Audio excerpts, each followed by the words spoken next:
السلام علیکم سامعین، 29 جمادی الاولیٰ ہے، 24 دسمبر ہے۔ خبر کا عنوان ہے شام ہوتے ہوتے کورونا کہاں پہنچ گیا ہے۔ خبر تھوڑی تفصیل سے سنیے۔ مرکزی سرکار نے ریاستوں کو ہدایت دی ہے کہ آکسیجن کی سپلائی میں کوئی کمی نہ آنے پائے اور یہ کہ وینٹیلیٹر کو درست رکھا جائے۔ اور کیا ہدایت دی؟ سرکار الرٹ پر ہے، مستعد ہے۔ اس بیچ مرکزی وزارت صحت نے ریاستی سرکاروں کو ایک خط بھیجا ہے۔ اس میں لکھا ہے کہ دیش میں کورونا کی رفتار گرچہ دھیمی ہے لیکن ہمیں آنے والی چنوتی کے لیے پہلے سے ہی تیار رہنا چاہیے۔ وزارت صحت نے سبھی ریاستوں کو آدیش دیا ہے دھیان میں رکھیں کہ آکسیجن کی سپلائی میں کمی نہ آئے اور ساتھ ہی وینٹیلیٹر اور آکسیجن سپلائی کی مشینوں کو درست رکھیں۔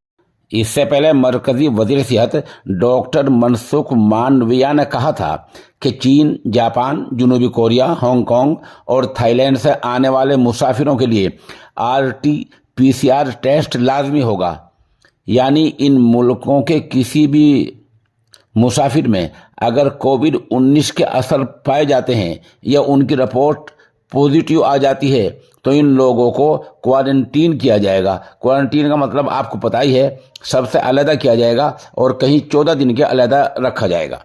اور کیا ہوا ہے آج دن میں کورونا کے بارے میں؟ حیدرآباد ایئرپورٹ پر غیر ملکوں سے آنے والے مسافروں کی رینڈم ٹیسٹ کیا جا رہا ہے، ان کا ٹیسٹ کیا جا رہا ہے۔ ادھر کٹرا میں واقع ماتا ویشنو دیوی میں بغیر ماسک پہنے کسی بھی شردھالو کو درشن کے لیے کی اجازت نہیں ہے۔ فوج نے اپنے اندرخانے یہ ایڈوائزری جاری کی ہے کہ جوان کووڈ پروٹوکول کا، جس میں ماسک ہیں اور جسمانی فاصلہ ہے، اس کا خیال رکھیں۔ ادھر 24 گھنٹے میں کتنے مریض آئے؟